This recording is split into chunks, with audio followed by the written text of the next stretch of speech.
Welcome back to the podcast. We got Lucas Montana and Michael Formica. He's wearing his V-neck prisoner shirt. So we're back.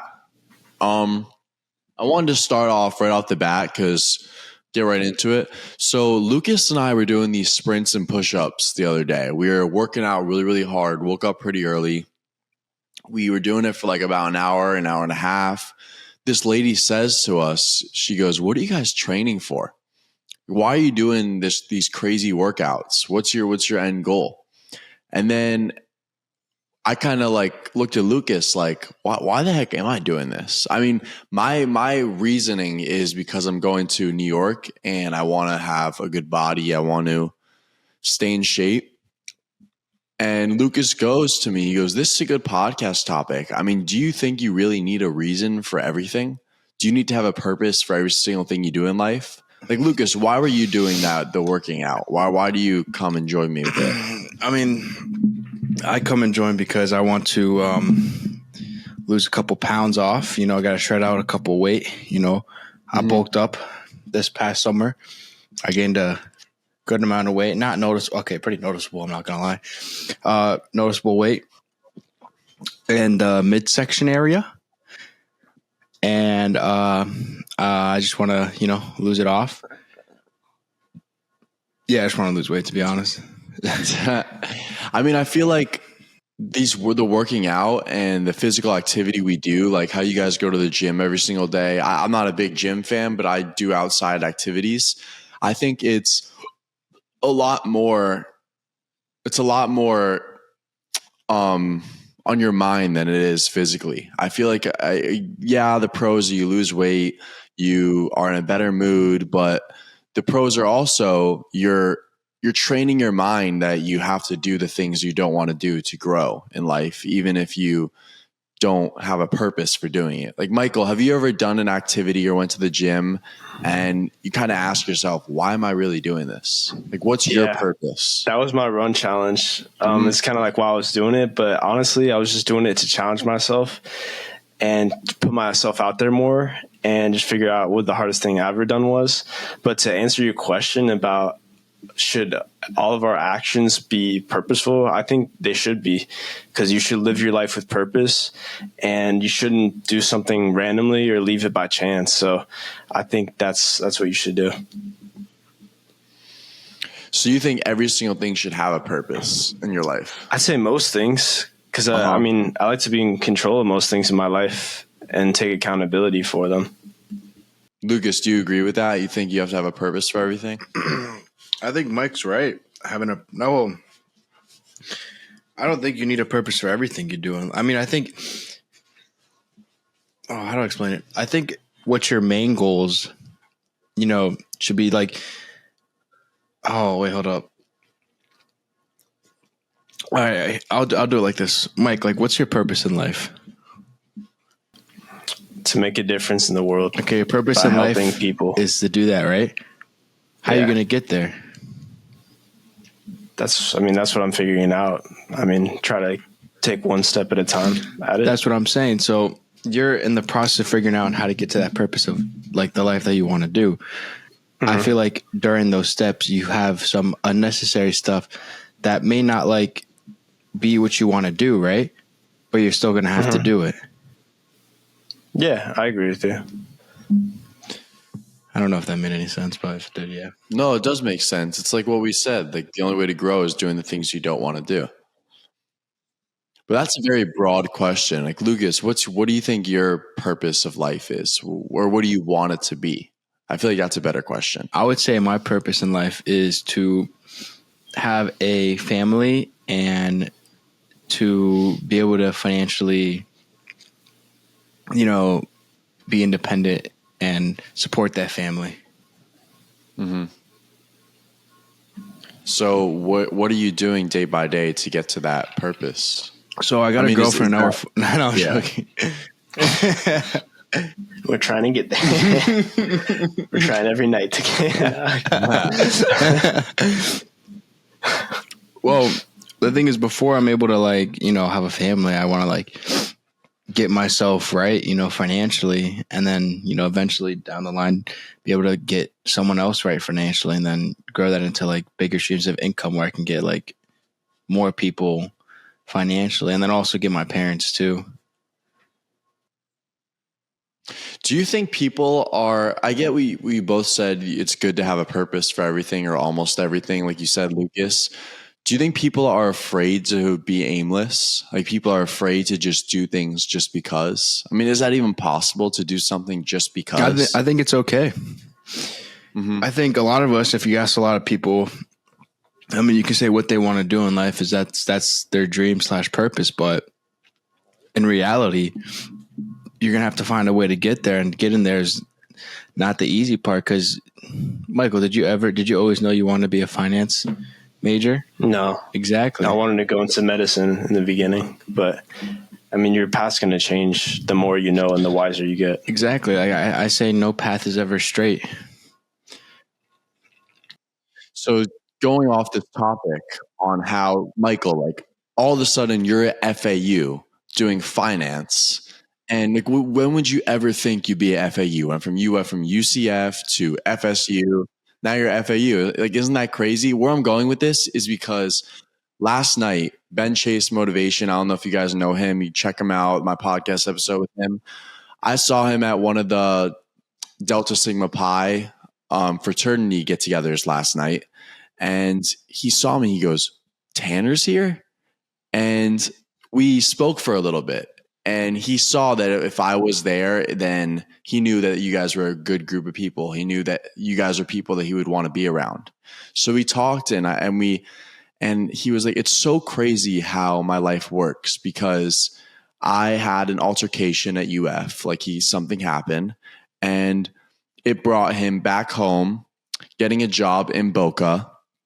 And then it brought him to checking out the schools in Boca, FAU. And then it brought him to studying business minor. And then that led him to the Delta Sigma Pi frat, just walking on the breezeway. He found it. It's just crazy how everything we do in life leads us to where we're supposed to be. Everything happens for a reason, bro.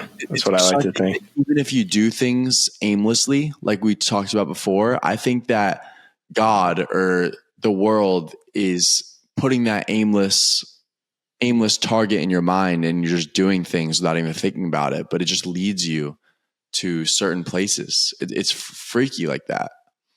Have you guys ever had a situation where you're like, and then you like kind of back up for a second, you're like, how did I get here? Like you, Michael, with your moving schools, what do you think about that? Yeah. I mean, like you said, to answer like what you were saying, the world works in mysterious ways, and you might not know the plan right now, but you'll figure it out in the future. When I was in high school, I didn't want to go to FAU. I thought it was way too close, but I kind of developed a growth mindset when I was transferring and made the best decision for myself to be financially free and go to FAU. So it led me here, but I was surprised to go here. And you love it way more than being alone at FAU. Man. It's I was missing out. Some of the best things are, they can be close to you and you kind of overlook them.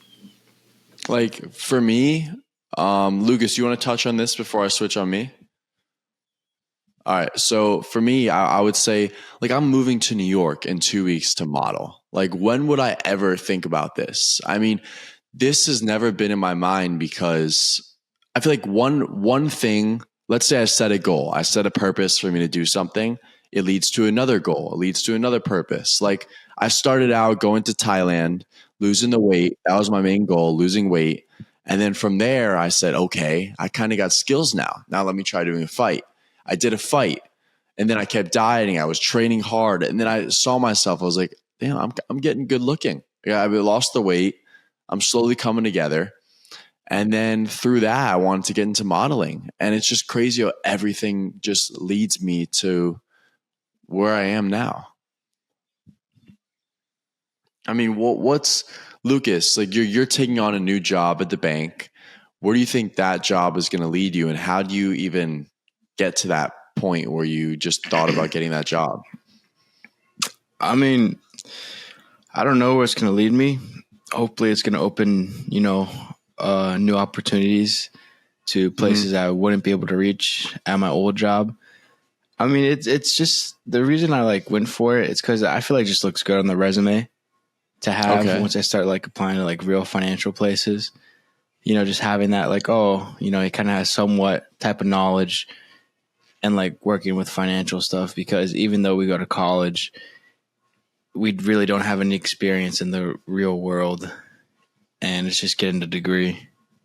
And a degree, everybody has a bachelor's degree in finance, so you have to try to stand out from the competition.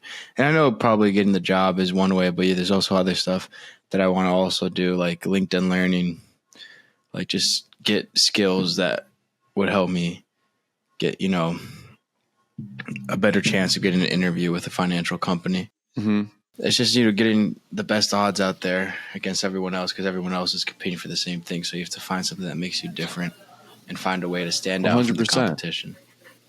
I feel like you're doing the right thing just by surrounding yourself around the right people, because that's the only way to grow. Like going back to last night at DSP, Delta Sigma Pi, I spoke with Ben, and at his old school, the business frats and stuff like that, the fraternities, they were meeting at clubs, meeting at bars, getting drinks.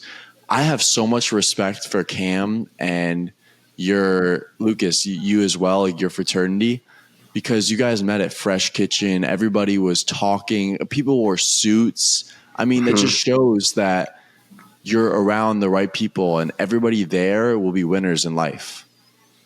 Do you guys agree with that? Like how people carry themselves? Yeah, I totally agree with what you said. That's why I want to rush DSP, join something bigger than myself. I do see how great of a community it is, so I want to be surrounded by like-minded people. I think that's beneficial for people to do that. What was your reaction when you walked at the Fresh Kitchen? Because I did not expect it to be that many people. Me? Yeah, I was shocked to see that many people there. It was a great turnout. I was excited.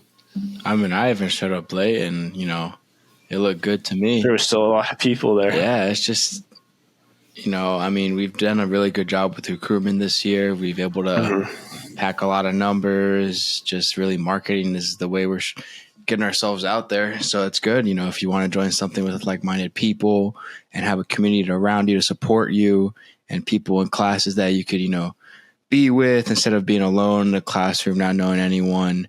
DSP is a great way to do that. Honestly, I made a lot of good friends through DSP. We have good social events too. You know, even though we're all business this, business that, we also have like to have a little fun, which is the best way to have, you know, a brotherhood come together, is by having some fun. Yeah, I saw when I saw all those people, I thought it was really special to see a whole bunch of people come together for a common goal. 100%. Going back to the purpose conversation, like you said, in DSP, you learn a lot by being around those people. Going back to the podcast, when I started the podcast, I mean, we keep doing the podcast. I don't really see a purpose in doing it. I just do it because, like, why not, honestly? I enjoy talking to you guys, but I don't really have a purpose. Like, whenever I come on the podcast, I'm like, I want to get this done, this done. It's just like brushing my teeth right now. We get together, we talk, and I enjoy it like that. So maybe going back to that, you don't really need a crazy purpose for everything, but this benefits us in the long run because we stay close as friends, and I feel like it betters our communication skills as well. Yeah, 100%. So I have a question for you guys. Can discipline exist without discomfort? To answer your question, Tanner, I say that discipline can't exist without discomfort, because I'll give an example. Like, I guess brushing my teeth, everyone brushes their teeth, or they should, but that's not really discipline, I'd say. That's more just consistency of doing it. But I think, you know, doing the things you don't want to do, like you love them, that's what discipline really is. Otherwise, it's just consistency. Maybe it's like going to the gym, and at first you don't like it, but you're consistent at it, that becomes discipline. And yeah, that's what I think. Again, doing the things you don't want to do and loving them. Yeah, that's a Mike Tyson quote. doing That's what you really hate, good. like you love them. Yeah, that's a I've good never quote. heard that before. I mean, I 100% agree with that. I mean, yesterday I ran 6.5 miles. I keep saying it because I'm so freaking proud of myself. After the third mile, I didn't even want to do it anymore. I wanted to walk, but you're right. I mean, you got to do the things you don't want to do and act like you love them. That was great. That's where the discipline really kicks in, is when you're in that discomfort. Otherwise, it's just not discipline. Yeah. And do you think what? What about you, Lucas? No, I agree with Yeah. you. I agree with what you said, Mike. Like, discipline brings discomfort. I mean, you have to be uncomfortable to find that comfort, because everything we try or do will come with like being uncomfortable. Like, I have this class where we have to get like into a lot of group projects, and like sometimes you don't know people, and you have to get out of your shell once in a while to get to know those people. I have a question going off this question. So, you know how we said discipline, discomfort. Do you you guys do the things you don't want to do just to prove you can do it? Like when you did the run challenge, did you think you can do it when you first started? Be honest. Honestly, not really. No. But I was willing to put in the work, and when I started, I was like, I'm going to do anything I can to finish what I started. So, no matter how I felt, no matter what it took. Yeah, I mean, it's the same thing with me in my fight. I did not want to do a fight. I mean, when I stepped in that ring, I shit myself. I was so scared, but I just did the thing that I was most afraid of, just to say I did it. I mean, that's just such a big accomplishment. Have you ever done something like that, Lucas? Have you ever done it, even though you didn't want to do it, just to prove you can do it? Yeah, man. Well, it's not as like severe as yours, guys. I remember I had to run a 5K for a fundraiser. It was like at 8 a.m. I really didn't want to go, and I haven't ran in like 4 or 5 months, but I did it. And you didn't think you could? No, I knew I could. Okay, that's a bad example. I knew I could because I was confident. I was confident in myself. I mean, that's what I say. Like, confidence takes you a long way. Like, even though you don't think you can do it. Oh no, I got to go. And when you took me to like a spar night, I'm like, holy fuck, bro! I don't think I could spar against these like people. For Mayweather, that's a good example. Because you're out of your element. The boxing yeah, place? of course, bro. I never like. You didn't think you could keep That up with was those tough. guys. No mouth guard, nothing. No mouth guard, no, bro. I've Wow. never like actually had a proper like boxing stuff, bro. Like I've never had like proper boxing. I was just going out there and seeing what happened. I think You just had headgear. That was No it. headgear. And the gloves. No headgear. headgear. I mean, I'm gonna tell you one thing about martial arts sports. It's tiring. It really is. You have to have a lot of stamina. Through boxing? Yeah, bro. I mean, we did like 3 rounds, and you're just like going at someone. I remember they pit me with this little kid. I'm like, bro, why'd they pit me with the little kid, bro? I mean, You're kind of going easy on him. yeah. I remember that. Like I was like, anytime we tried to swim, I was like bopping him in the head. Yeah. I think I made a kid's nose bleed on accident. You did there? Yeah, on accident. Some kid. You might just be too good. No, he's like, Yeah. I'm trying to be an MMA fighter. I'm like, oh shit. Oh my God. He's more like a wrestler. I don't know. I like popped him in the nose, and his nose started bleeding. I mean, and then like I just got tired at the end. I'm like, all right, I'll just let him hit me, bro. I really don't care. All right, so we could finish up with one last question. Would you still do the hard things that you don't want to do if other people didn't notice? If it was just you doing it and nobody saw what you were doing? Like your run challenge, Mike, would you do that even if nobody saw? That's a good question. I would, just to prove myself. But yeah, that is a very stimulating question. I would still say I would, just to say that I did it to myself. I would do the same thing. I mean, no one really sees the process. They only see the success at the end of the day. The result. They don't see like what you had to do to get to that part. Those are really good answers. And I got to say the same thing. I mean, even if other people don't see your progress, I feel like you should do it for yourself. I don't know what I was going to say. It's kind of like if you get in a fight with someone, you forgive them for yourself, not for them. Like when I used to get in arguments with my ex-girlfriend, we would talk about it, and if I was really upset about at her for something she did, I would forgive her for myself. Even if even if I really don't forget, even if it still makes me upset, you kind of have to forgive just for yourself. So I think it's the same thing with working out, putting in work for something. You're just doing it for yourself at the end of the day. Yeah. So what's your biggest take from the podcast? Or you want to say something Yeah, else? no, I was Lucas? gonna say me and my girl do this thing where we say like forgive and forget. Yeah. Well, yeah. I mean, I try to forget, but like forgetting is really hard. Yeah. Oh, that's pretty easy for me. I got a terrible mind. What's your biggest takes from the podcast, guys? I would say the quote that really hit home that I told Tanner is the Mike Tyson quote. Do what you hate like you love. That's what discipline is. Find something that you don't really feel comfortable with, like me, going the DSP thing, like this icebreaker thing, putting myself out there. I could be sleeping, but I'm gonna pull up, and like I have nothing to lose, so I'm gonna check it out. But I would say, guys, trust the process, believe in yourself, and keep on moving forward. Well, Mike, amazing quote. I was literally searching up that quote just to say that quote, but I couldn't get it Really in time. nice. Yeah, I said it first. yeah, he did. Yeah, he took it all. But the one thing I'd have to say is, if you never try, you never know if you're gonna fail. So just do it, Nike. Mm-hmm. That was great, both you guys. That was a great takeaway. I want to go off Michael's takeaway. You have nothing to lose. I feel like that goes right along with our topic. You don't need a purpose for everything. You have nothing to lose. Like Michael went to the event yesterday, is going to the event today. He doesn't really have a purpose on why he's going, but you have nothing to lose. Like you could learn something, like with a job interview, you go. You don't need a purpose to do it. With a workout, you might learn something. Playing basketball, pickup, you never know. Nothing to lose. So I love that, Michael. It's nice having y'all on. Make sure you guys like and subscribe. Peace. Peace and love. See you guys. Fun talking to you. Bye.